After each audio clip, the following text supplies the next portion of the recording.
Welcome back. Now that we've talked about all these fun things behind the scenes and cool classes that will be coming up, we are now diving in our 101 Backbone course into a new section. And it's going to be fun and exciting. So let's pull up our slideshow. Here's a fancy, silly term that philosophers use called a priori. And we are going to read a few essays from different perspectives on whether or not it's possible to have a priori knowledge and what the nature of a priori knowledge would be and what its relationship to the synthetic or the analytic is. We're going to learn a lot of new terms. So, while you bear with me while I open up this section here, this is so one of the reasons for all this year one stuff is to say, hey, we're going to talk about great philosophical things in this course, but we want to make sure that we also have the formal academic, we want to know all the terms that are necessary as well. Here it is, a priori knowledge. Awesome. So that's this section fits in really well with that. If you've ever heard the term a priori, I've said this before about Latin terms, so let's say it again. uh, Everyone's heard people on the news use Latin terms to insult the arguments of people who obviously have better arguments than they have. They'll say, "Oh, that's post hoc ergo hoc." You hear that very rarely, but they'll often say that's an ad hominem attack and all of this fun stuff. My rule is that if anybody uses a Latin term for an argument, they one are misusing it, and two, it's a tell that they know deep down inside that they're wrong. I don't, I, so why are we learning these terms? The a priori term is sort of special in that category in that it's actually a really valuable and useful term. So if you're in a philosophy department or you're discussing things with philosophers, a priori and a posteriori less often, but a priori is used all the time to discuss the nature of the type of argument that you're using or the type of thing that you're talking about, the conceptions that you have. It's a really useful term in philosophy. And the analytic synthetic distinction is something that we're going to look at here as well. So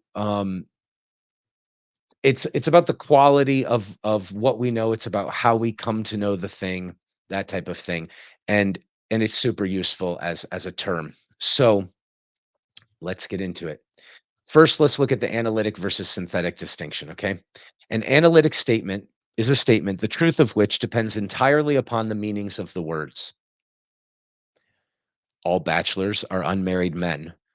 That might be an analytic statement or an analytic truth, perhaps, right? You could say, I can know that that's true if I only know what the words mean. And all I would need to know is what the words mean in order to know if it's true.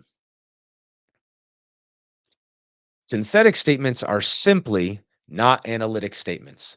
They're statements the truth of which cannot be known only by looking at the words. Now, the words are clearly important, and looking at the words might be very relevant, but there's something else you also have to look at. Maybe evidence in the world or data that you collect, as an example. But if it's anything other than just by definition, we call it a synthetic statement or a statement about, well, a statement that isn't simply reducible to what the words themselves mean in reference to each other. Okay. Analytic truths can be talked about apart from how we come to know things. The truth value of an analytic statement is determined entirely by the meanings of the constituent words. That's so we're going to try to reduce what we understand. It's very easy for these different distinctions to blur into each other. So I put a list of things that it's easy to blur. And the reason why we're talking about analytic and synthetic is that a lot of the argument about a priori knowledge is whether or not it's all analytic or if it can be synthetic and that type of thing. So what we want to do is just spend a moment being careful about um, the difference between like innate ideas, right? So we haven't even given a definition of a priori yet, but it's easy to confuse these concepts. And so let's use as our roadmap, and I'm not saying this to you, I'm saying it to myself as well while talking about this. Let's use this roadmap to be very, very careful to decide we're just going to mean analytic means the words themselves are the content of the statement and whether or not it's true can be evaluated by looking at the meanings of the words. It might be a fact that a human has to eat and develop for 4 years before they can learn to count and understand the meaning of two and two and the meaning of four. This does not mean, to many philosophers, that the truth 2 and 2 make 4 is derived from experience. Okay. So it's a different conversation. How we come to understand an analytical truth might require experience. That could be true, but a philosopher who believes, who is using this distinction of analytic truth, it doesn't matter. If I say 5 and 7 make 12, to a philosopher who thinks that that statement is analytic, what they mean is 5 and 7 means 12. Okay. If you know what 5 and 7 mean, you know, and you know what 12 mean, you know that they are equal to each other. Now that's different. Well, we'll read the essay, which will make it clear in a moment, from a synthetic statement, a statement that is maybe about the world or something else, where you say, "Look, I don't know that the statement is true or false just because of the words themselves," right? So if I told you all crows are black, you might think, "Huh, that's an interesting truth. I wonder if it's actually true, though. I mean, could there be an albino crow? Maybe I'll go and I'll look at all the crows and I'll look for an exception to the rule, right? I can't just use the concepts of crows and the concept of blackness to know if that statement is true. So it's not an analytic statement. Now, maybe we decide to become maniacally preoccupied with the question of whether or not all crows are black or the color of crows, and we have a very robust scientific system that has concluded that it is not possible to be a crow and not be black.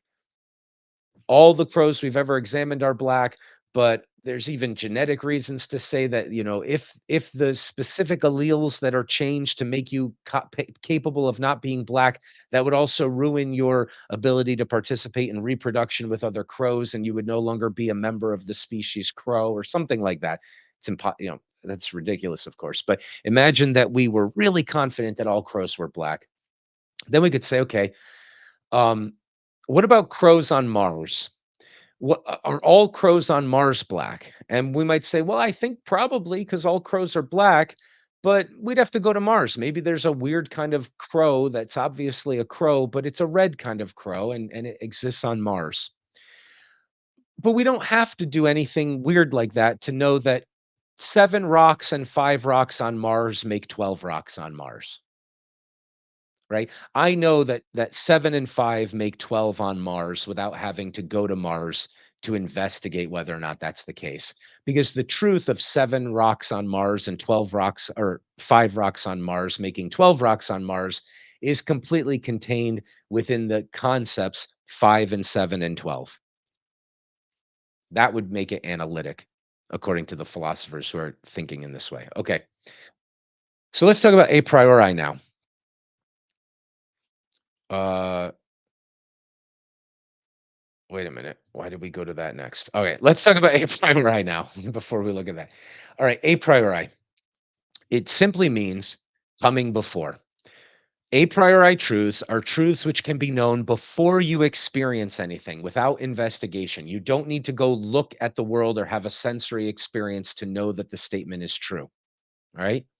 A posteriori are truths which derive from experience. A truth value of an empirical statement is partially determined by the way the world actually is. Okay. This is different from analytic and synthetic, which is it doesn't sound like it is right away, but that's why we spent so much time looking at analytic and synthetic. They're very similar. Some philosophers believe that there are a priori truths. Some philosophers believe there are things that you can know without any investigation. Some philosophers believe there are a priori truths about the world itself, that you can have a priori synthetic knowledge. You can know about the world, not just the definitions of the words, not just analytical statements. You can know true things about the world without investigating the world at all. Some philosophers think there's no such thing as a priori knowledge. A prior things that you can know without experience are really just reducible to tautologies. They're just analytical statements, and therefore they might be useful. Like knowing that 5 and 7 makes 12 is a useful thing in science to as a tool, but it isn't knowledge. the 12-ness is in the 5 and 7-ness in a sense that you haven't actually learned anything new by knowing that 5 and 7 make 12. Some philosophers would say that. And so the essays we're going to look at are going to be arguing about the nature of things, of claims to knowing things, or I'm sorry, the nature of things that people claim to know without experience. And famously, Descartes, I think, therefore I am. His knowledge that he exists was meditated in the context of saying, I don't even know that I'm a physical body. I don't even know that it's possible to have experience of the world. I could be a brain in a vat or in a matrix, constantly being deceived, always being deceived by some machine or something. Even if that's true, I can't be deceived about the fact that I am a thinking thing, because when I try to doubt that, I have to think in order to doubt it. And so if I'm doubting, I'm thinking, and if I'm thinking, I must be. That is something he thought he came to rationally, just in his mind, without without any appeal or reliance upon anything like experience. So metaphysics, there are arguments for the existence of God. There's all sorts of topics where philosophers think a priori knowledge is legitimate and available and something to argue about and to try to come to. And then there's other philosophers who say, heck no, there's no such thing as the a priori. And what is a priori is just analytic and therefore just a tautology. So let's look at this. I don't know why I skipped ahead to talk about that, but the view of Kant is this. The Kant's view is that there are a priori synthetic truths. There are things we can know about the world itself, reality, just in our minds. The logical positivists, who have been brought up a number of times by the compilers of this book that we're using to do our first Backbone 101 philosophy course, they've brought it up for a reason, because they were quite popular and they seem to have maybe collapsed in some ways, or become the platform for the evolution of new ways of thinking about it. But for a while, they were quite in vogue. And very recently, by the way, the logical positivist view was this: all a priori truths are analytic. They are statements which can be known by analyzing the words alone, and therefore they don't count as a source of knowledge. They are all tautologies. Now, they weren't insulting tautology. It's quite useful to know that the sum of the internal angles of a triangle make 180. That's quite useful to know, but it's not really knowledge. It's the knowledge that the sum of the internal angles of a triangle make 180 is contained within the word triangle, and there's no other way to think about it. And so that's very useful if you're doing all sorts of things, pretty much almost anything in the physical world or in programming. Triangles are quite useful as concepts, but the concepts of triangle itself contains that knowledge within it. And so if you can understand the word triangle, you already understand the features of the triangle that are significant to the definition of triangle. And you can't just learn something about geometry in your mind. It's not knowledge. It's useful tools applied to the world, but it doesn't count as knowledge.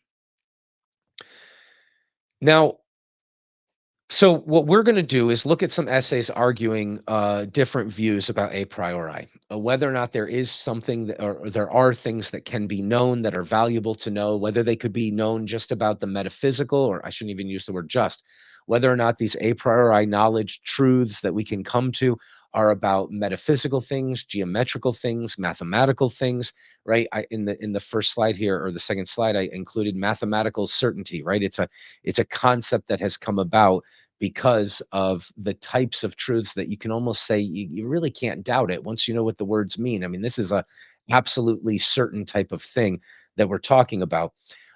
So what we're going to do is we're going to read essays uh, arguing. Oh, let's go back here. Arguing which of these views is correct. Are the a priori truths all analytical? Are they all really tautologies? Or can we know things about metaphysics? Can we know things about mathematics? Can we come to gain knowledge in the a priori and the rationalist project? Or is everything connected to the world? Do you have to have experience to know anything? And is all knowledge trace backable? I'll use that word, trace backable to some kind of experience at a rudimentary level. It's something that's always at least a necessary ingredient of knowledge. Before we move on, I want to talk about two other things, because this a priori concept is, like I said, quite a useful concept. And so all Latin phrases should be understood by us, and we're going to do a logic course where we're going to understand all of the different fallacies and the names for syllogisms and all sorts of fun things. That's way in the future, but it is going to be a part of the 101 eventually the second time we go around in it. They're all useful to know, but when you know them, like for instance, all of the philosophical fallacies, right? They often have Latin names, almost all of them do. Um, if you hear someone use that term, it's because a moron, basically. Because understanding the concept allows you to identify what is wrong with the argument. And if you're engaged in the argument, you then know how to illustrate what is wrong with the argument. And you would never step back and call the argument a name, which is no longer engaging in the argument anymore. It's a very, very stupid thing to do. So every time on MSNBC or Fox News or CNN, you see a pundit saying, well, I don't think we should be engaging in ad hominem attacks like that. It's 100%. I mean, let's say 99.9%. It's 100% of the time that what's happened is they've just heard an argument that completely demolished what they thought and they felt bad about it. And then they hallucinated that they were being personally attacked when no such thing actually happened. Let's use the example of ad hominem really quickly. Ad hominem is a fallacy because you're no longer talking about the subject that you're there to talk about and the arguments that are being presented. Instead, you've changed the subject to the person who's making the arguments. So, for instance, if I made a long argument that smoking is very bad for your health and that you shouldn't do it, and then Savad responded after I finished with, "Hey, you smoke." So what? Does that make me wrong? Does that mean that smoking is actually healthy because the person who made the argument that it's bad for your health actually smokes and is a hypocrite? Obviously not. You can see the fallacy there, right? You can see why ad hominem is not useful. But the way people use ad hominem is I don't feel good about what you just said. And typically it's not because what you did was stop arguing and start calling me names. It's usually because the argument was actually really good. So that's a good tell if you're watching people and they use that Latin phrase. It's usually because they deep down inside they know they just lost the argument. However, a priori is a really useful phrase, and we use it all the time in philosophy. And it's funny, but it's not a term that you typically hear outside of philosophy, right? Most people who are taking a philosophy course for the first time won't really be that familiar with a priori. Remember, it means prior to experience. Okay, and its counterpart is a posteriori, which is used less often because we can kind of just say it is or is not a priori, which is what people typically do in philosophical conversations. But a posteriori means after experience. It's derived from experience, at least to some degree. And the a priori term is not a tell for somebody being stupid because philosophers have found it to be a really useful term. So it's one of those rare occasions where I'm going to say the jargon in the philosophy group is actually useful. And that doesn't mean that we have to agree there is such a thing as a priori. But even if we don't think there is, we're going to be arguing about it an awful lot. Um, so so the term it's the only one that springs to mind. I'm sure I could come up with a few others. It's the salient example of a piece of jargon inside philosophy that is actually really, really useful.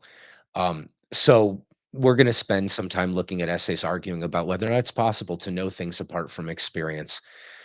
Before we do that, I want to talk about two other things. Quine comes after the logical positivists. And I'm mentioning him for a couple of reasons. One, he's very interesting. Two, Dr. Tartaglia is going to be providing an alternative third year course. So, everybody by now knows that the third year course that I'm going to be providing is a decoding of Zarathustra, where we go line by line through Nietzsche. And then we have other classes where we focus on children of Nietzsche, essentially, or brothers of Nietzsche. So, we're going to be looking and doing a deep dive into Kierkegaard, for example, and Dostoevsky. But we're also going to look at children of Nietzsche like Jung and Jordan Peterson. We're actually doing that on Saturdays. We're doing the Jordan Peterson deep dive already as a part of the third year material. However, if somebody's not that interested in existentialism and pragmatism and the offshoots of what was made possible by Nietzsche, which is quite a lot, um, Dr. Tartaglia has been putting together a really cool deep dive into this guy named Quine. And Quine comes after the logical positivists, and he's sort of Uh, he sort of adjusts what they're up to, maybe rescues them from some calamities. And his view, let's look at him for a moment. All knowledge is synthetic, but he no longer sees a distinction between the analytic and the synthetic. So I don't want to talk about that too much. I want to talk about this model of his, which is I don't like to talk about what I think, but I think this is obviously a very useful model and it's quite interesting. Quine's view is that we're not really basing our knowledge in experience. We're not really basing our knowledge in a priori truths. We're not basing our knowledge in anything because there's a web. I think he calls it here the web of belief. What we have here is a web of belief. And this central node here, one of these central nodes is really important. If you took that out, everything would become discombobulated. But over on the fringe, there's a belief I have that's not really, I could take it out and replace it with a different one without having to adjust the entire web a whole bunch. So what he does is he has a distinction between centrally important ideas that we would be less likely to give up and fringe ideas that are easier to give up because they're not so integral to the system. Okay. So if you imagine mapping out a three-dimensional, it'd be much more complicated than this in the sense there'd be a lot more nodes, but the nodes would be relating to each other based on what they depend on for the structure, but there's no bottom, right? It's a web. It doesn't really have to be grounded on anything. And I think you need to think about the web as in three-dimensional space in the sense of a zero gravity area, because otherwise you're going to look for how you're going to pin the fringe things to the tree branch or something. And that's the point, is that there's nothing that needs to be grounded here. So so this is his view. I'm not advocating for it, but I'm saying I'm not sure it actually replaces the idea of a priori, right? Like I would like to take Quine, and I had a conversation with Tartaglia about this before, and he seemed to think there was a point in what I'm about to say, which is, I still want to know, can we know some things apart from experience? Because that would be quite interesting to me. And I'm not sure that this really abolishes that idea. However, the way he's conceptualizing things, there's this plus his idea that what the most advanced version of science tells us is real is real. That's a very different view than a materialist view. It's obviously inclined towards a scientism, but it's very different. So, for instance, Quine believes that electromagnetic fields of potential are real. Okay, that's not saying little bits of hard stuff are real. He's saying whatever concepts of things, of objects, or necessary things have to be for our science to work. And what's also interesting about it is if our science develops and no longer needs those things cease to be real, and other things are real. So it's we won't go into it more because I won't do it as much justice. But maybe Tartaglia and I will have a conversation about it, which would be very interesting.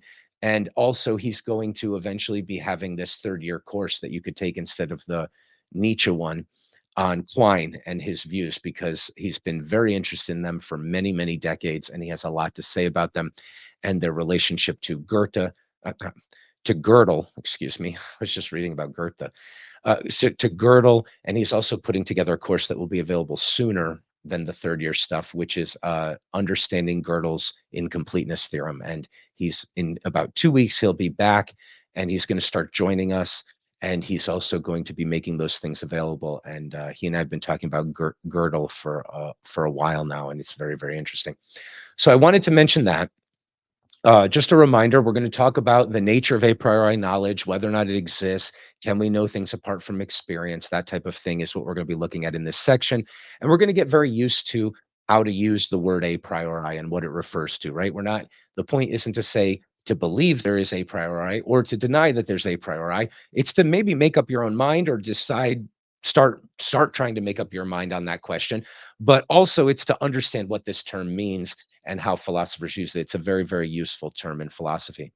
So these are the essays we're going to look at. We've already looked at Plato before. We're going to get to look at him again. Knowledge as recollection. We're going to look at Leibniz. We're going to look at Kant and his critique of pure reason, the introduction. We're going to look at Mill. This is all obviously very related to that scientism instinct that we've talked about and the criticisms we've had of it. Bertrand Russell. All right. So, however, I want to, before we wrap up this and actually read the introduction, which is pretty brief here, and talking about everything I was talking about, I want to mention two very different but interesting thinkers Plantinga, who has written essays that we're going to be reading at least in our philosophy of religion course, and I think maybe the philosophy of mind course, is a modern day rationalist. He's a contemporary. I should actually pull up something about him and we could talk about him for a moment. We'll ignore that call here. So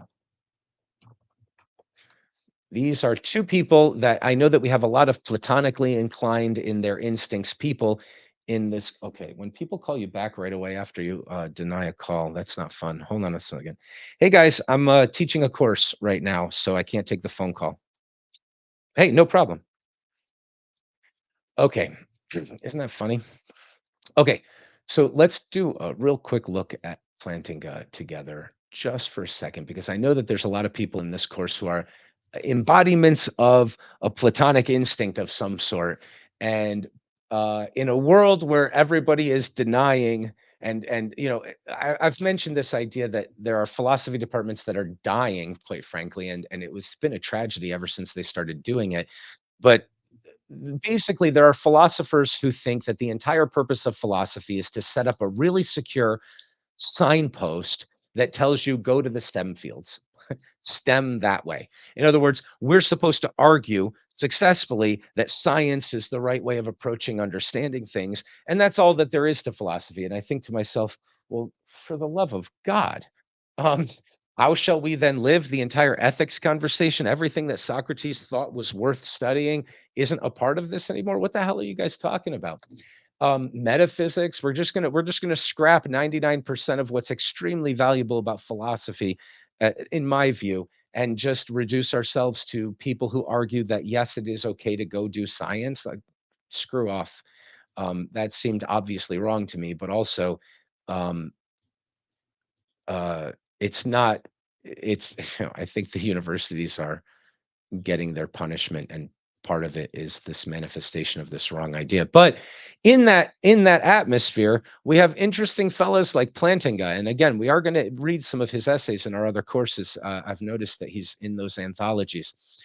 So let's just take a quick look at this guy. He's an analytic philosopher. That's what they're calling him here, primarily in the fields of philosophy of religion, epistemology, and particularly issues with the epistemic justification and logic. Okay, so he's done quite some interesting work. Notre Dame. Let's look at some of his ideas here. He's an interesting guy. Uh, you could just sort of tell he's an interesting guy, right? Oh, I'm sharing something and you don't see what I'm reading. Okay, there we go. All right, let's put it on here. So you can tell you can just sort of tell he's an interesting guy. But let's take a quick look here at some of his views. You might be interested in him. It would be interesting to know more about what he thinks. He wrote a book called God and Other Minds in 1967. Um, he's argued that there's no logical inconsistency between the existence of evil and God. Okay, so he's got a theodicy. Let's move down. Reformed epistemology. Plantinga's contributions to epistemology include an argument which he dubs Reformed epistemology. According to Reformed epistemology, belief in God can be rational and justified even without arguments or evidence for the existence of God. More specifically, he argues that belief in God is properly basic. I think we read an essay that was arguing that in our God section. Maybe it was by him, actually. I don't remember. Um, so Bonjour is the other guy I wanted to mention, and he has very different views, but also is a modern day rationalist here. Let's just look at a few other things here about, let's get to the epistemology stuff. All right, we're going to move past the God stuff. He'll be showing up again. Evolutionary argument against naturalism. In Plantinga's evolutionary argument against naturalism, he argues that if evolution is true, it undermines naturalism. His basic argument is that if evolution and naturalism are both true, human cognitive faculties evolve to produce beliefs that have survival value, maximizing one's success at the four F's: feeding, fleeing, fighting, and reproducing. The four F's. Not necessarily to produce beliefs that are true. Thus, since human cognitive faculties are tuned to survival rather than to truth, in the naturalism evolution model, there is reason to doubt the veracity of the products of those same faculties, including naturalism and evolution themselves. Okay, so I see what he's doing there. I thought he was going to do something different. So that's a sort of a coyote has run off of the cliff kind of a thing. Um, he's doing this to say that so, on the other hand, if God created man in his image by way of an evolutionary process or by any other means, then Plantinga argues our faculties would probably be reliable. Okay, so this is something that it's interesting. I didn't know. He's probably the inventor of this. There's an awful lot of apologists who resort to this point. It's a very interesting point. It's not exactly the argument that I thought he was going to be that we were going to talk about from the introduction to it here. But okay, so the idea is this. There are materialists. So, really, it's an argument it's not really a positive argument, it's an attack against a worldview by showing its insufficiencies, right? So, you say, "Well, if it's the case that all you are is the product of evolution," so let's take a materialist who, they don't have a sophisticated type of naturalist perspective or anything like that. And again, he's obviously providing an alternative to the pragmatist approach, right? Like, this is a different way of responding to that same group.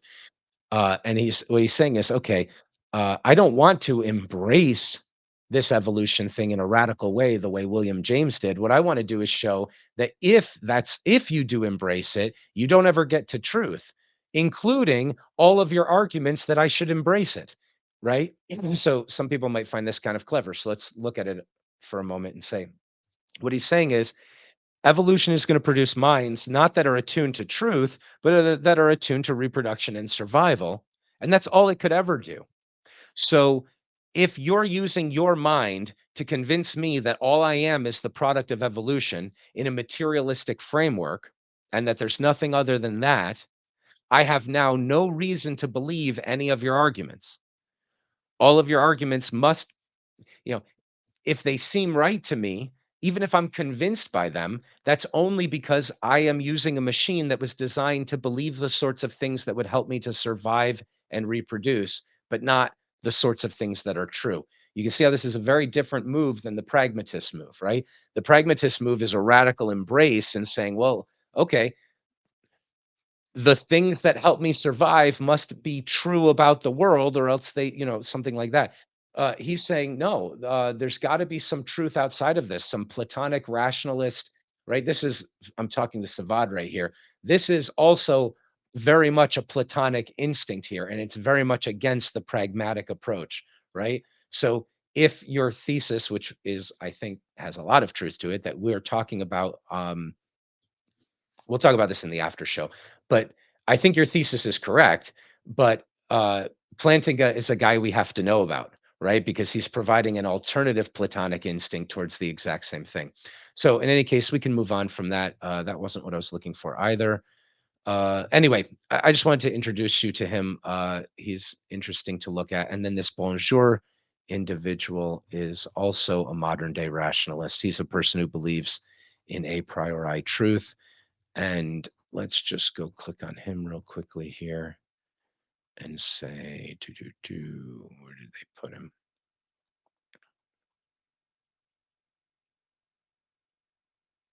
We're not I'm talking about this because I know there's going to be some interest, and also because the collection of essays are not going to emphasize this side of things. Anyway, his name's Bonjour.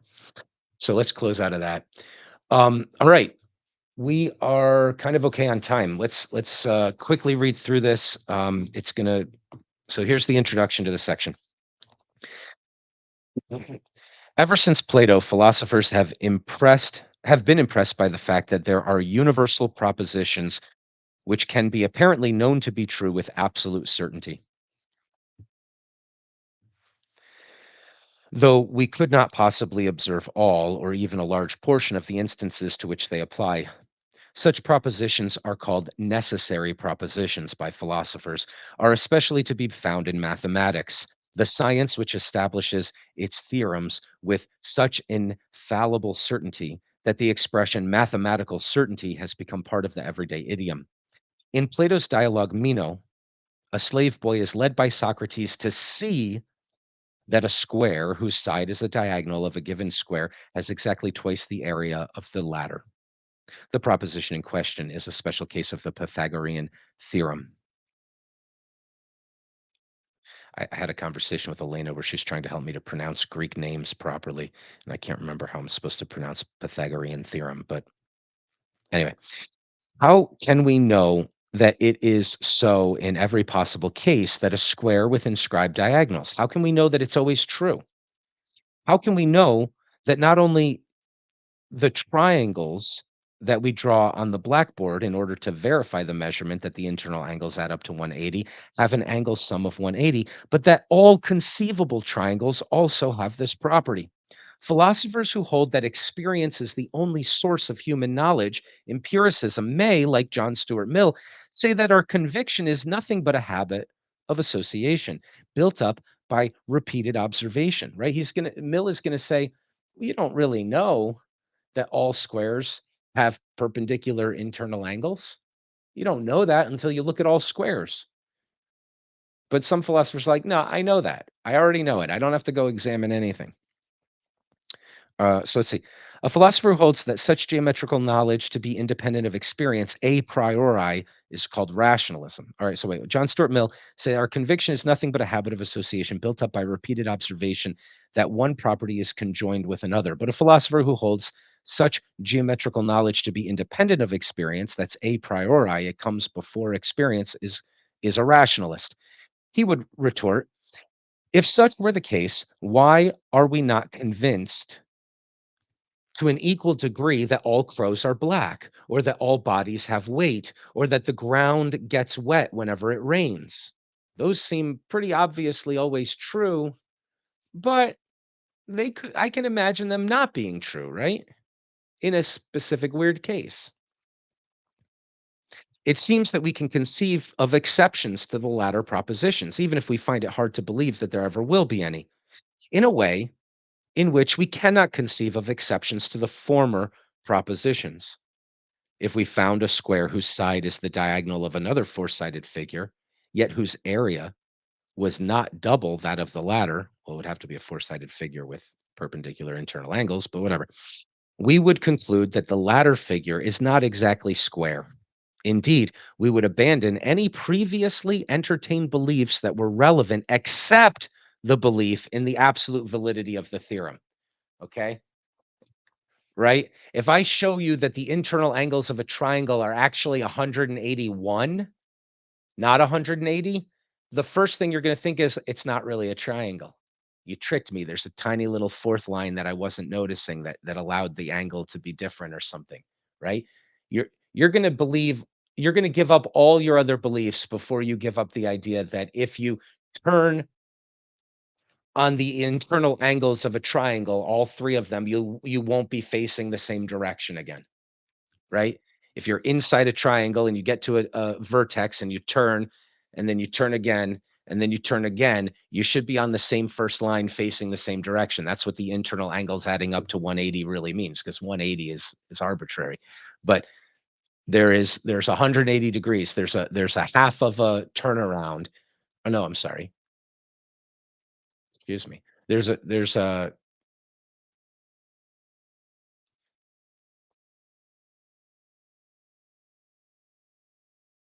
yeah, there's a complete turnaround in a triangle. I don't know why I got confused about that. In any case, um, if we can draw this because we've looked at Plato before, so we might not have to, and we're referencing something that we're already familiar with. But let's just see if we can draw this really quickly. Oh, for the love of goodness, there we go. Um, why does Google hate me? Online whiteboard. Usually this gives me, oh, that'll work. Okay. Let's just quickly do this. It's very simple. This is the thing. Time now. I'm trying to create a new board. I just want a new board. All right. Da-da-ding, da-da-ding, da-da-ding, da-da-doo, da-da-doo. So we're going to look at probably this argument from Plato in a moment. So we won't look at the whole thing and what he tried to prove with it with recollection. But the argument is, look, I won't draw an actual square. But if you have a square, and that ain't no square, but that's okay. If you have a square, you can draw a diagonal. Hooray. What you might think is if I want to double the area of the square, what I should do is double the length of the line, which you can do in geometry quite easily, right? If you took a compass here and you just went chink and then chink, you get this. And so you double the line and you say, okay, here's my twice as big square. And you might say, oh, well, the area of this square is equal to, two times the area of this square. But that's not true. It seems like it might be true if you don't know geometry, but what Plato showed is that a person who knows nothing about geometry can be shown to other people that they actually do know that this isn't true by asking them a series of questions and not telling them anything else about it. And those questions lead you to the conclusion that the square with twice the area is actually this square, the square which uses the diagonal as one side of its edge. Okay, fine. So, once it's been demonstrated, though, what you realize is that the knowledge that this is true is contained within the definition of square because Socrates taught the slave boy nothing about geometry. He just asked him questions that the slave boy already knew the answers to because he knew the definition of square.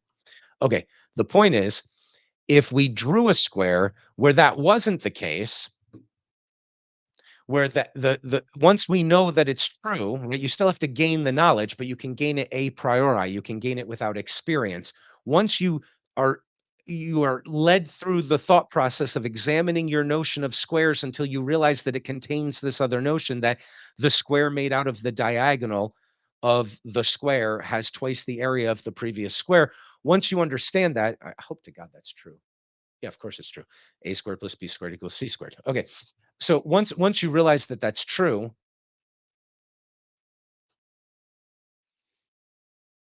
1 squared plus 1 squared is 2 squared. So square root of 2. The square root of 2 times the square root of 2. Yeah, of course. Okay.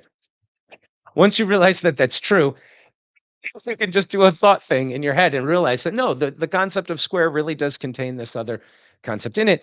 Um, If I showed you a square and another square and I showed, look, it doesn't have twice the area, you wouldn't give up on the idea that it should. You would give up on the idea that it's a square, or you would give up on the idea that it's a square made up of the hypotenuse. You would give up on anything else before you would give up on the idea that the square made of the hypotenuse of the sides of the square whose sides are made up of the length of the hypotenuse of another square has twice the area of that first square.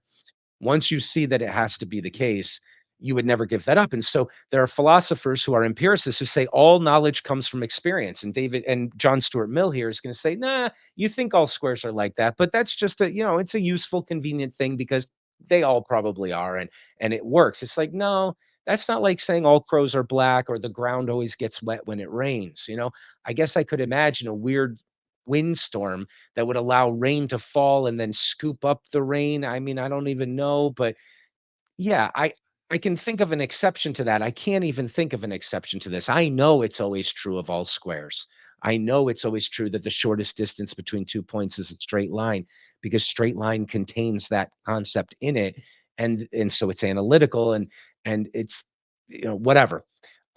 It just doesn't seem doubtable in the same way. So rationalists are people who believe in a priori knowledge. Empiricists believe all knowledge is a posteriori. Okay. At any rate, this is the way Plato, Kant, and Leibniz, Locke, and many other philosophers felt and feel about mathematical knowledge. In describing it as a priori knowledge, following Kant's terminology, philosophers refer to its apparent independence of experience. We claim to know that two pebbles and two pebbles make four pebbles, even on Mars, before having verified this by actually counting after a strenuous trip in a rocket ship. Perhaps we also believe that if there are crows on Mars, they are black, yet we would admit that this is only probable on the basis of past experience. It is conceivable that on Mars or on some other planet there should be animals which are exactly like animals that we would call crows, except that their feathers are, say, red.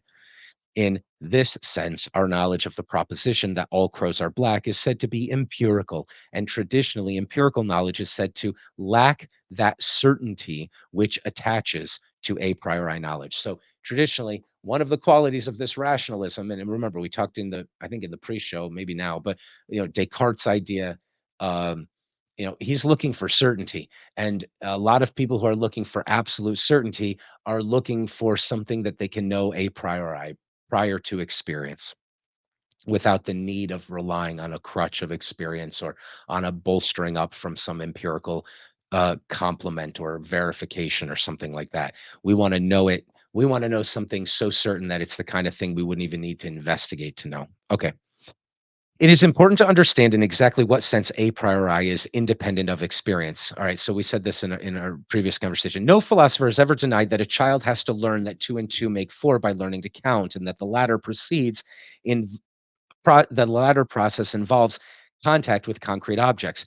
But this only means that without sense experience, one cannot acquire the concepts of number. In this case, the concepts two and four.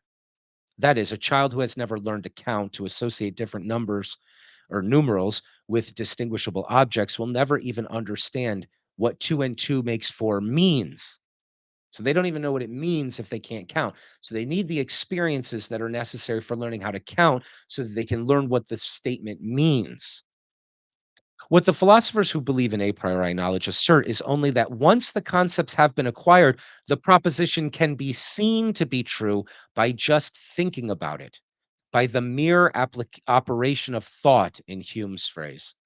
Consider the statement: for any objects A, B, and C, if A is bigger than B and B is bigger than C, then A is bigger than C.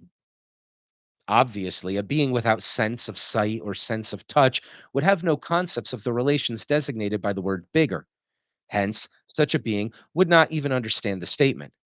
But in saying that its truth is independent of experience, philosophers only mean that anyone who understands the statement will see that it is necessarily true, that it could not possibly be refuted by any observations at any time or place. Now we're talking about a priori, right? Cool.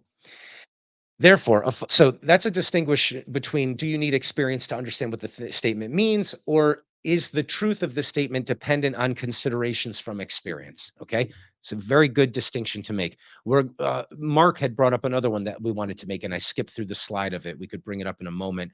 I don't know if he touches on it in this thing, so we'll talk about it right quickly here. Here it is. Oh, sorry, cancel that. There was a slide I skipped past because I put it in the wrong location.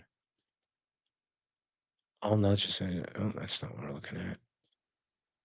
Okay, innate ideas. Innate ideas are a very different idea from a priori. So maybe we should keep talking about a priori. But a priori is an idea that once I know what it means, even if it takes experience to be able to come to the understanding of the meanings of the words or whatever, I can know the truth of the statement based on, or the falsity of the statement. I can know the truth value of the statement simply by use of the words and the ideas themselves and nothing else. Innate ideas would have to be a priori if they exist at all. So, innate ideas are an idea that is not very common in philosophy, but it's an interesting idea. And it's the idea that you're born with some knowledge. Like there's actual knowledge that you have that you're just hardwired in as, it's like software that comes with the computer and you actually have it. It's different than a priori. And that's why we want to talk about it, because when philosophers are arguing that there is such a thing as a priori, they're not arguing that there's such a thing as innate ideas. Okay. An innate idea means not only do you not have to rely on experience to come to know it, you actually start out knowing it. And that is actually different, right? So Plato, Socrates is talking, or Plato, let's say, is talking about recollecting ideas. I did know it and I can recollect it and you can show me that it's true, but it's really just me that knows it by analyzing the ideas. That's an a priori concept. Innate ideas mean you're born with the knowledge or the idea. And that's an idea that is really fun to talk about. And we will at some point, maybe today or in our after conversation. But the only reason we're bringing it up right now is to say that it is not the same thing as a priori. And one of the reasons it's fun to talk about is that you will get a lot of a lot of philosophers going, "What are you talking about? There's no such thing." In our day and age, for sure, you will get a lot of that as a response. But it's an interesting thing to talk about, and people who have defenses of it are quite interesting as well. I'm not saying it's true or correct or anything. What we're saying is a priori doesn't mean I'm born knowing it. A priori means I can come to know it just by using my mind. And that's the reason to make that distinction there. And I just remembered that Mark had brought that up as a thing to talk about. Okay. So therefore, a philosopher who believes in a priori knowledge is not thereby committed to a belief in, oh, the next paragraph. Therefore, a philosopher who believes in a priori knowledge is not thereby committed to a belief in innate ideas. It is true that some philosophers have maintained that there are concepts which, in some sense, are in our minds before all sense experience. Thus, Descartes believed that the concept of substance, i.e., of a thing which is said to have various sensible qualities, was innate to us. We only perceive qualities, changing and stable, like colors, shapes, sizes, degrees of hardness and temperature, but not the identical thing which undergoes those observable changes. How then could we have acquired the idea of substance through sense experience? It's a really cool argument, right? So we're talking about innate ideas now, but we're talking about them to distinguish them from a priori. Innate ideas, unless you can have experiences as a fetus, perhaps, innate ideas do have to be a priori ideas. But a priori ideas don't have to be innate ideas. So we do want to know what the difference is, right? It's as simple as all squares are rectangles, but not all rectangles are squares. Okay. But here's Descartes' argument. Everything I perceive is about the qualities of the substance, right? There's a thing, it's located in XY, it's got a length, breadth, and width. It's got a position. It's got impenetrability. I can't stick my finger through the material. It's got color. The water has some wetness and some light, all the qualities. I experience the things that the thing is doing, but I have an idea of the thing that is doing those things. Where did I get that idea? And Descartes says, well, wait a minute. You've never had an experience of the thing itself. By definition, you've only had experiences of the thing is doing. That's how it can make an impression upon you. So, where did you get the idea of a thing itself that's doing those things? And Descartes says, you were born with it. You had to be born with it. Descartes is, we won't say plagiarizing, but it's a fun word to say. Descartes is absolutely bringing to life in the 1600s everything Socrates was saying. So these ideas are pretty familiar to us already from reading Socrates. But he's saying,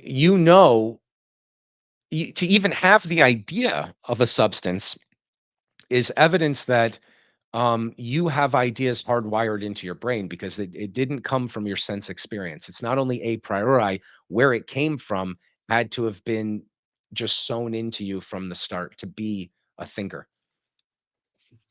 Okay, so let's. Hey, What would it, is there something in between? okay. So Kant's view. Tell me what you mean. Well, if you're saying it is just something you know intuitively without experience, and then the other is, well, you would have to have experience to know, Good. right? So a posteriori doesn't mean it's entirely dependent on experience, right? But some part of it is, and a priori is you don't need any experience and you can actually know it. I ask because I have my hypothesis on consciousness and where it may come from, and I have a hypothesis that it is something that we tune into. It is outside of ourselves, right? Of So our physical bodies. of our physical bodies, right? Okay. So how? So it makes me think. Okay, if is there something in between of you don't need to have any experience, you need to have some experience.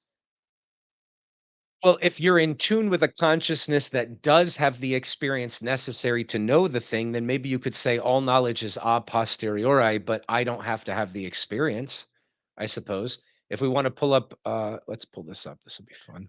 Well, because I don't know. I mean, if that's something you would necessarily say you would be born with, I would say at a certain point,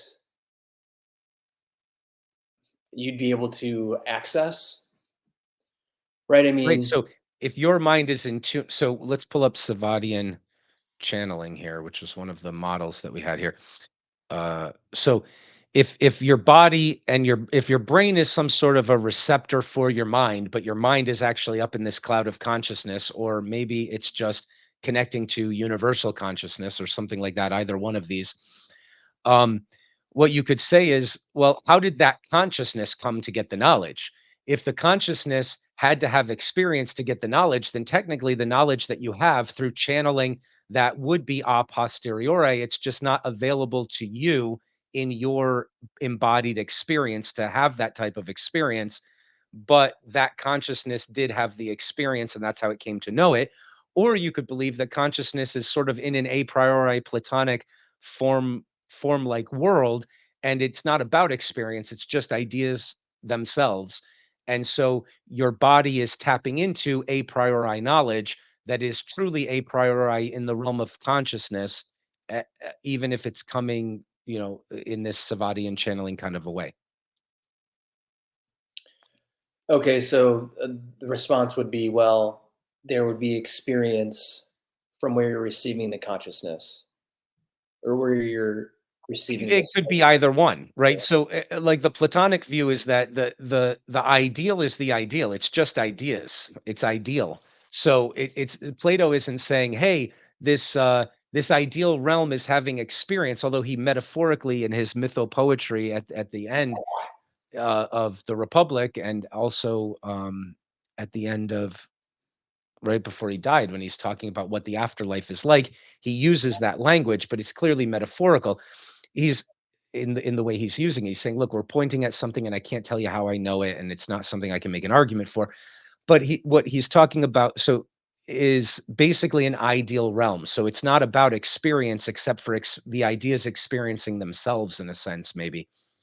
But that's a metaphorical sense. Right. So saying no, okay, that you're born with the ability to tune in could be also interpreted as you're born with it.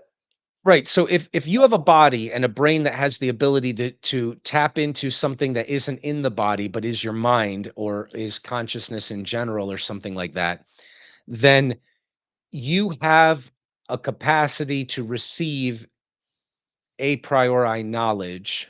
Now, that's not, of course, the only way you could, right? To Right. believe in a priori knowledge isn't to believe in this, but um,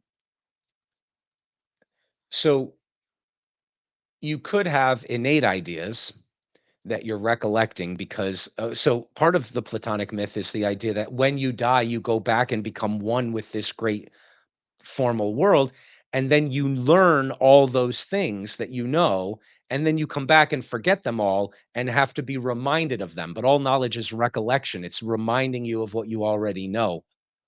Um, because you were at one or you were with the oneness that was your source or something like that. Um, it might sound a little tutti frutti right now, but we're gonna look at Plato. He's got some good arguments. Okay. So, but in any case, um, the nature of a priori versus a posteriori is the question. And so the question is that universal consciousness or is that Platonic, spiritual, formal, otherworldly, ideal, whatever, however we want to conceptualize it, is that consciousness actually experiencing the thing in itself?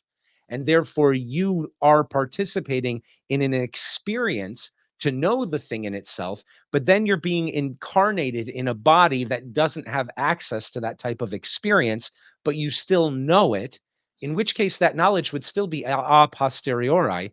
Or is all of that talk just metaphorical at best? Because how in the world could you conceive of experiencing something apart from a sensation that it makes on you, which is its capacity to make a sensation, which is not the thing itself, right? So this type of view that you're talking about lends itself towards a priori, I would say. It would be hard to argue that it would be a posteriori, except in a very metaphorical sense. But, maybe somebody could do that, and that would be a very interesting argument to hear for sure. Okay. Thank you. Um, yeah, that's a great question. That's really I'm glad we talked about that. That's worthwhile. Okay, cool. So, yeah, that's interesting. There was something else to say about it, and it was, Okay, so this body is channeling the consciousness. Maybe it's floating right above your head, maybe it's in another world, whatever, whatever. But it's not in the brain. The mind is this other thing that you're tapping into, and maybe your brain's a really good radio receiver for that or something like that. Okay, so in that model, you could have innate ideas or you could not have innate ideas, right? You could have ideas that are sort of up in the universal consciousness and you tap into them. That's you acquiring the knowledge that's not already written into you, right? Likely you would have to conceptualize all of your knowledge as a priori, I would say, although it would be really interesting to hear an argument that it's more than metaphorical or it's not metaphorical that consciousness is having experiences that we're not they're just not available to us. That would be very interesting. Um, I think Plato believes in innate ideas. So you show up on Earth, born into the world with knowledge that you have that you just have to recollect by having it shown to you that you know it. Okay, cool. All right, a philosopher. What were we doing here? Thus, Descartes believed in the concept of substance. Kant added a famous battery. Okay, so here we go. Descartes believed in the concept of substance, i.e., that a thing, which is said to have various sensible qualities, was innate. We only perceive the qualities, changing and stable, like colors, shapes, sizes, degrees of hardness, and temperature, but not the identical thing which undergoes such observable changes. How then could we ever have acquired the idea of substance through sense experience?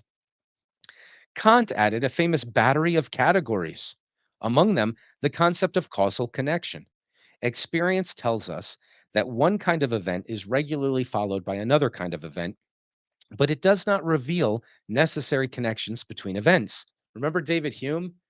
David Hume doesn't know that the sun will rise tomorrow.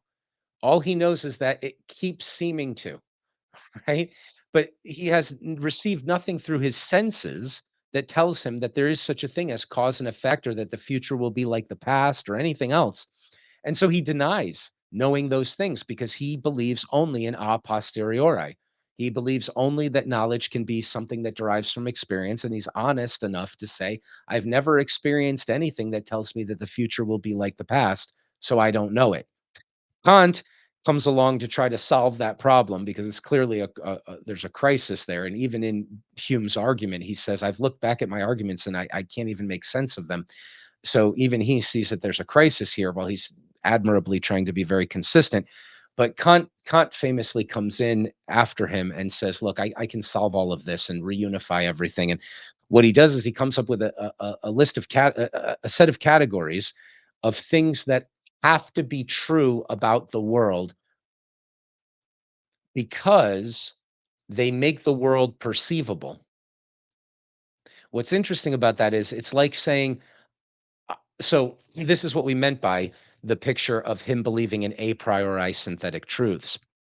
He believes that you can know before experience things that are true about the world. How so? Well, what he says is, let's take a rock in the sun. A rock is warm and the sun is warm. The rock is in the sun. I can think of the sun as making the rock warm. I can think of the rock as making the sun warm. I can think of the sun and the rock both being warmed by something else and them not being connected to each other directly in a causal link.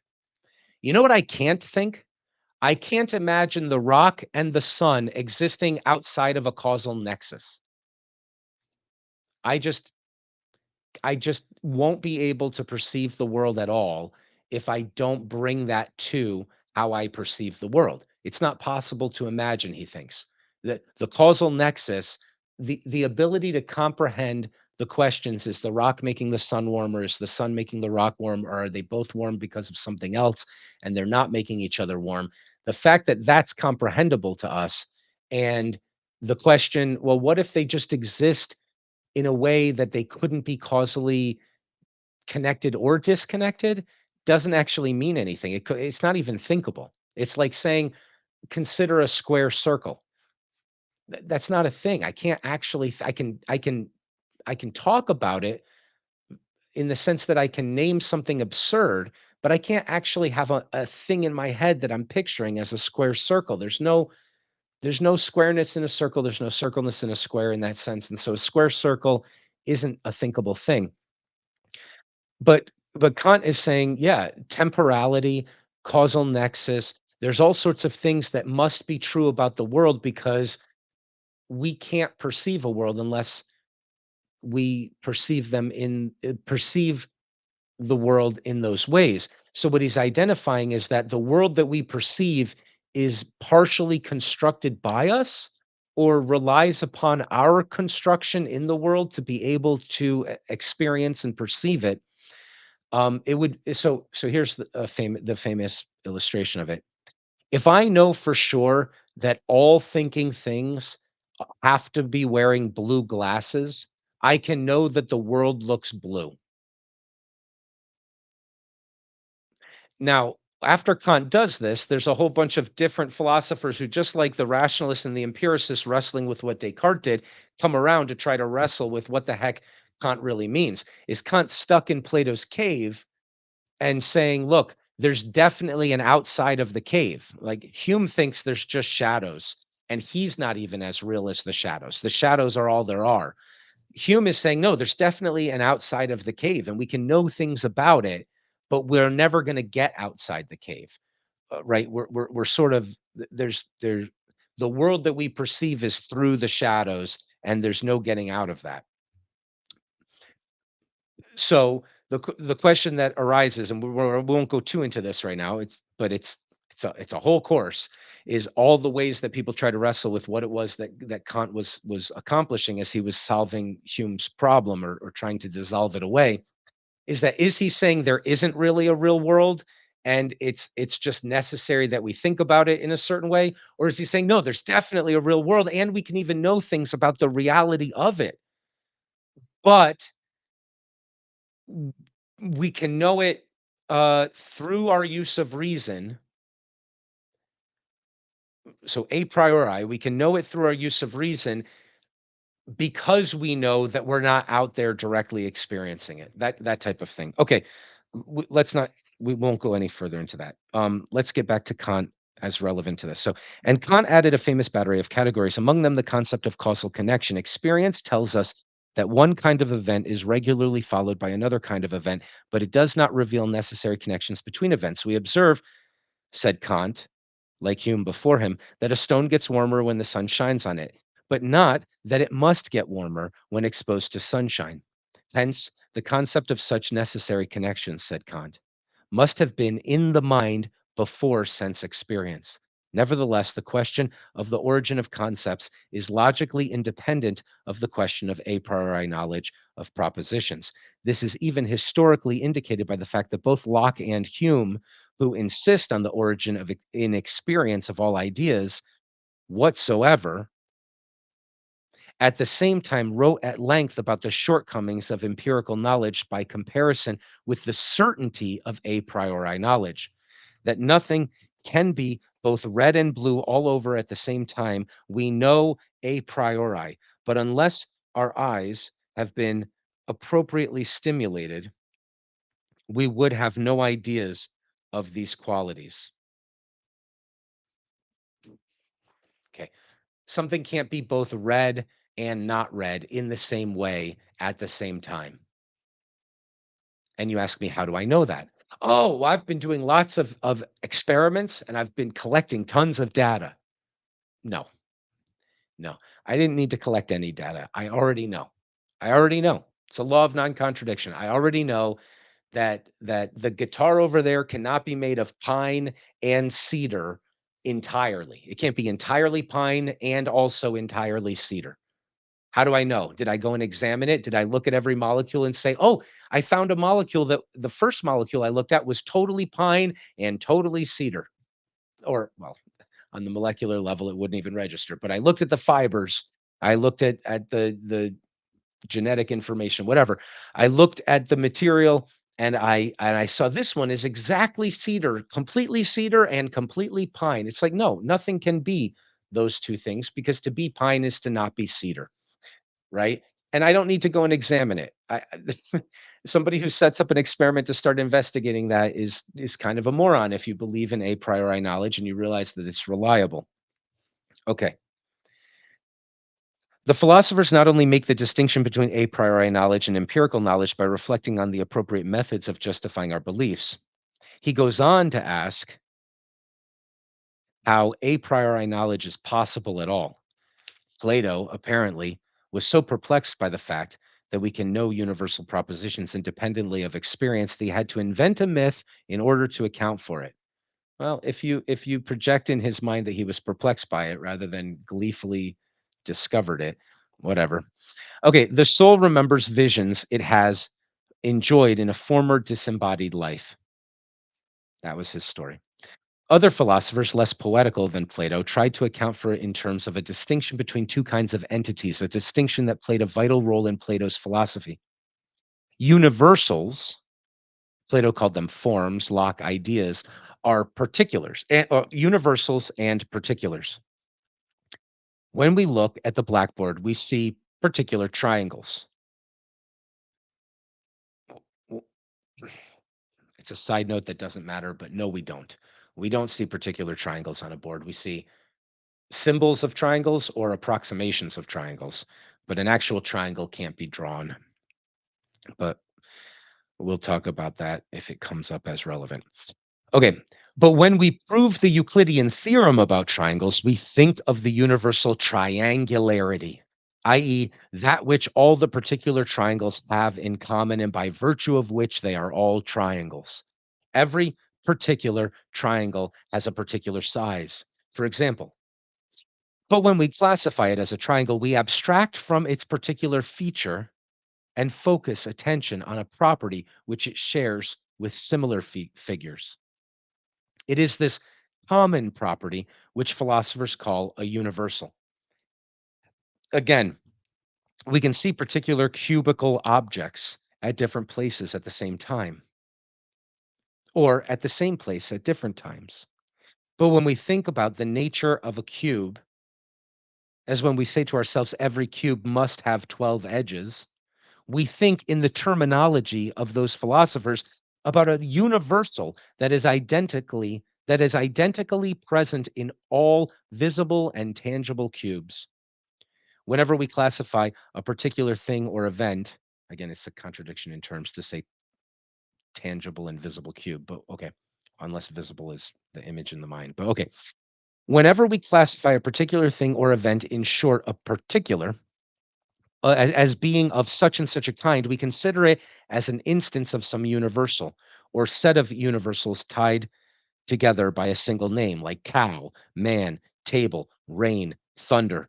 According to Locke's doctrine in the essay concerning human understanding and Russell's in the problems of philosophy, we can be certain that every particular, which is an instance of universal A, is also an instance of universal B, though we can never survey all past, present, and future instances of these universals. We can see with our intellectual eye a certain relation between A and B, a relation which is sometimes called necessary connection, sometimes entailment. If we can see that squareness entails equilateralness and that being a cube entails having 12 edges, then we can be sure in advance of sense experience. Think of the original meaning of a priori. It means before. We can know that if you tell me in the next room over, you made a cube, I don't have to walk into that room to find out if it has 12 edges. I can know that before experiencing it. That there are no squares that are not equilateral or cubes that do not have 12 edges. Kant complicated the question of how a priori knowledge is possible. So I think that Edwards doesn't like Kant very much, and we'll pick up on that here.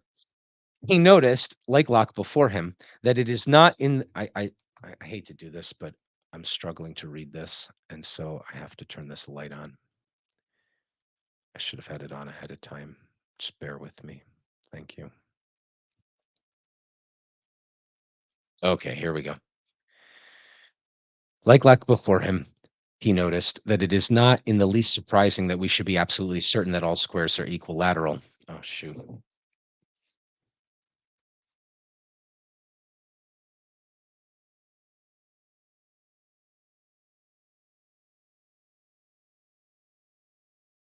I will explain the good reason why I have to do this in the after conversation, but bear with me. I'm sorry.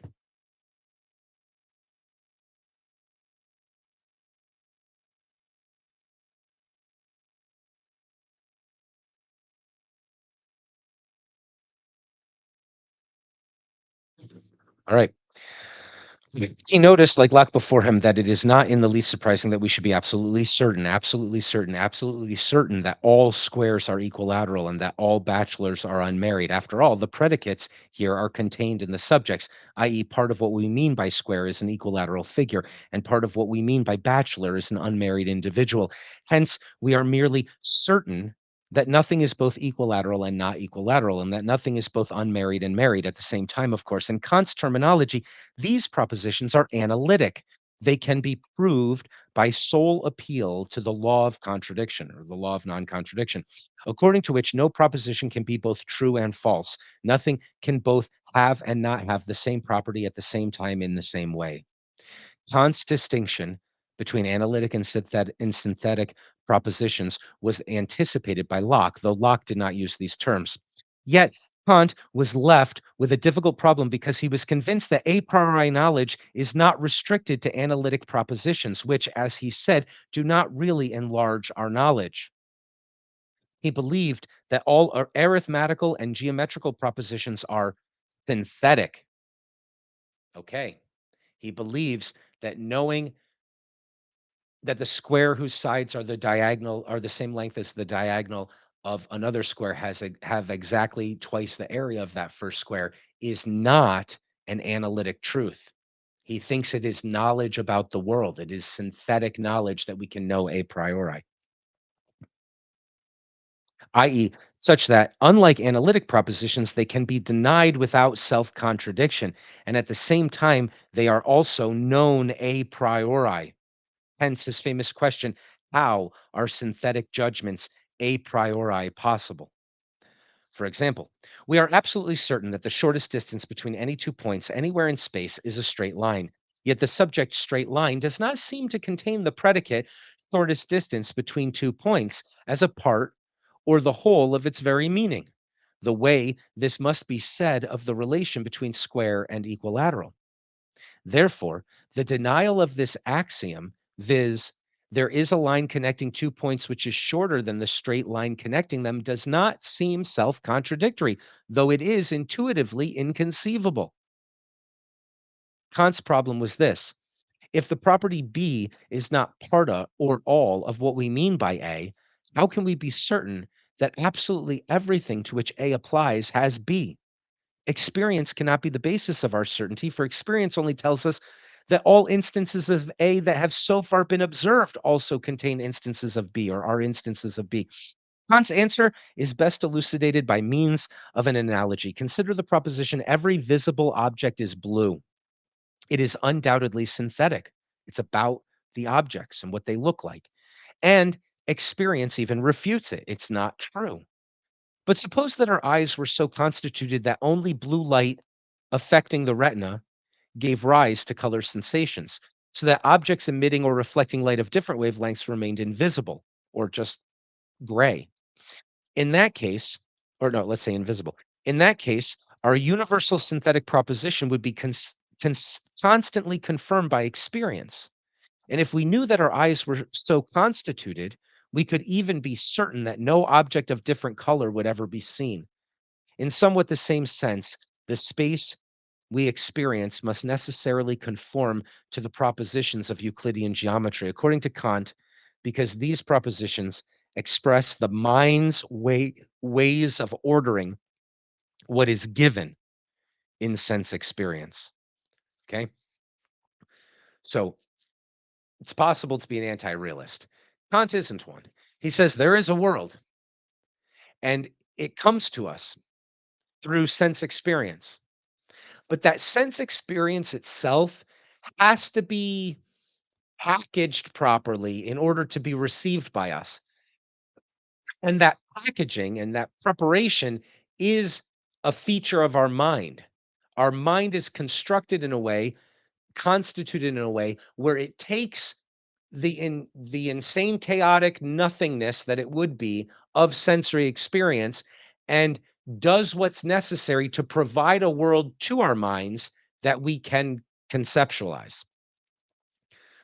If we know, and Kant had like I think 16 different sections of things that he understood about what the brain must do to this data that's coming into us through our senses. It's still real and it's still coming into us, but he identified I think 16, I think it was 16, maybe I'm wrong, but these categories of things that our brain has to do in order for us to have a world to consider in the first place.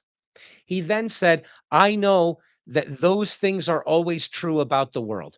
You will never experience anything in the world that isn't like that because you can't experience anything unless it comes to you like that. And to come to you is to be something from outside yourself that's coming to you through the senses, but also to come to you is to be the other part of your brain that is doing the things to make what's coming to you presentable to yourself. So this was his idea, is that we can know ahead of time if we know those things that have to be true about our minds, all rationally understood, we can understand those things are true about the world before we go and investigate it. Because a world that isn't in a causal nexus, a world that isn't temporal, a world that doesn't have those features isn't perceivable by us. And then you say, well, how do I wrestle with that? And there's different camps. Some saying, well, the world could be all those other things. We just can't perceive them. We're people who only see this limited bandwidth of color, but there's lots of other color. And then there's other people say you're missing the point. What he's saying is there can't possibly be anything other than what we're experiencing in that sense. Obviously, we can make mistakes and everything, but you can't imagine a world that isn't like this. And you could say God hardwired us to be able to perceive it properly, or evolution gave us the innate structures, or when we died and were reunified in a platonic sense, we knew all of those things and we came back and applied them or something. However it is, but Kant's view is that you can dissolve Hume's philosophical problems into psychology, into a comprehension of psychology, right? So we can say these are features of the brain that not only are true of us because they happen to be true of us, they're also true of anything that would be able to perceive a world. So it's the debate about whether or not, how real is something like that.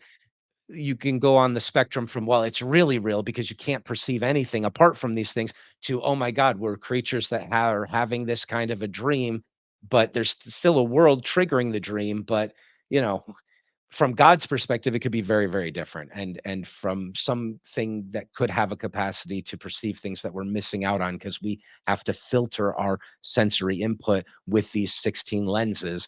How do we know we're not just blind to most things, right? And so we won't settle that. But I think probably what Kant meant was something more like this side, although that doesn't mean that the other side is wrong. But the debate about that. All right. Anyway, let's not do that right now.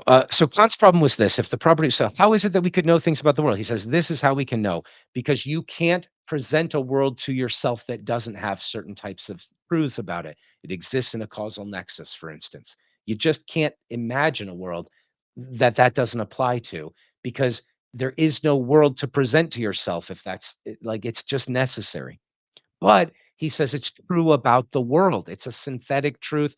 It's a truth you can know a priori, but it's adding to your knowledge. It's not just a trick of words, right? It's not just reducible to a tautology where the word causal means must be true. He's saying it's not just that, it's actually true about the world, and it's knowledge that you're gaining about reality, that you're gaining a priori. Okay. Experience cannot be the basis of certainty, for experience only tells us that so far we've never seen an exception. Kant's answer to the best elucidated with this. All right, blue specks. Okay. Suppose that our eyes could only see through blue lenses. All right. In that case, are universal synthetic. Okay. In other words, they describe the mind's. Okay. I'm sorry. In somewhat the same case, the space we experience must necessarily conform to the propositions of Euclidean geometry, according to Kant, because these propositions express the mind's ways of ordering what is given in sense experience. In other words, they describe the mind's forms of spatial intuition. That's a quote, which must be imposed on the material affecting our senses before it can become an object of scientific knowledge. Whatever one may think of this rather obscure answer to the question, I don't know why they're throwing so much shade on Kant, but okay. How are synthetic a priori judgments about space possible? It must be admitted that Kant formulated distinctions and by means of them a problem that played a great role in subsequent inquiries into the nature of human knowledge. So Kant's giving us this terminology of a priori and a posteriori and analytic and synthetic. The ideas existed in Socrates, they existed in Thales, right? The ideas aren't new, but the terminology and the definitions he's giving are basically adopted for a good reason. It was quite useful to say a priori. And so from this time, we start talking about those terms in that way, right? Socrates was talking about a priori knowledge, and we say that. The word wasn't what he was using, obviously, but okay. One who is not familiar with the distinctions between analytic propositions, self contradictory propositions, i.e., propositions which violate the law of contradiction, like some unmarried men are married, some equilateral figures are not equilateral, synthetic propositions that can be known by experience only, and synthetic propositions that can be known a priori will be unable to understand much of the technical discussion in modern philosophy.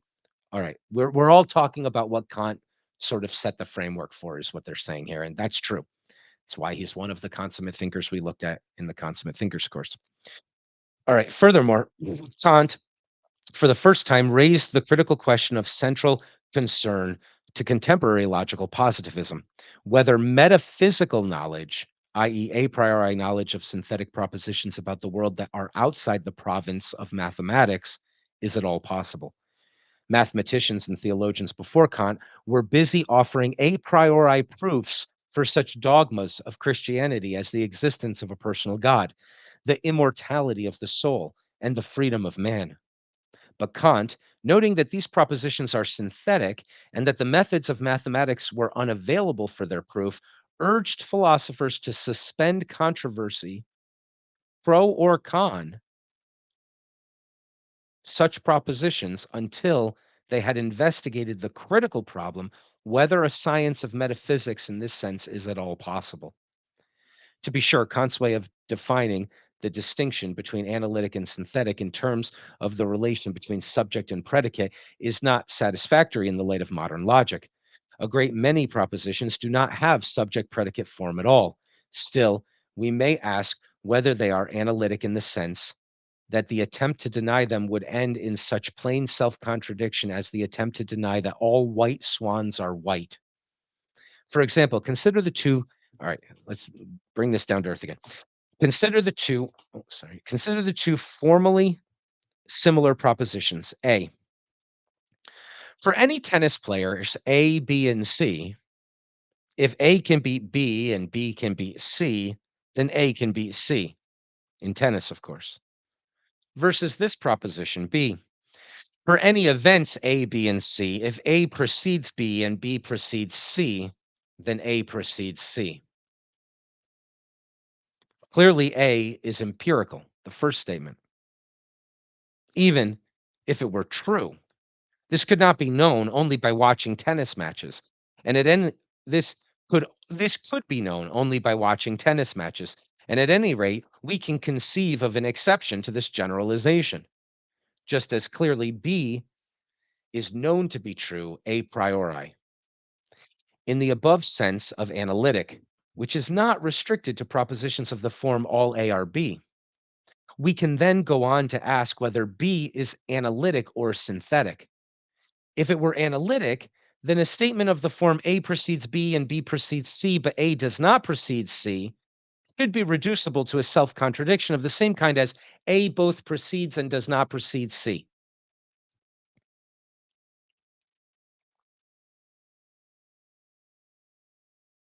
Or all white swans are not white, etc. This is the question. All right, so the question is, can you have a priori synthetic knowledge, or is all a priori knowledge analytic? Can you add to your knowledge just through the reason, or can you just get your ideas right? And Kant thought we could add to our knowledge. So here we go.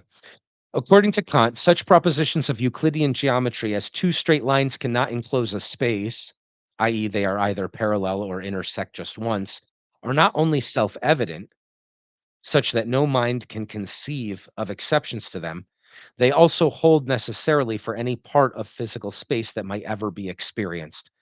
This influential doctrine came to be challenged in the 19th century in two quite different ways.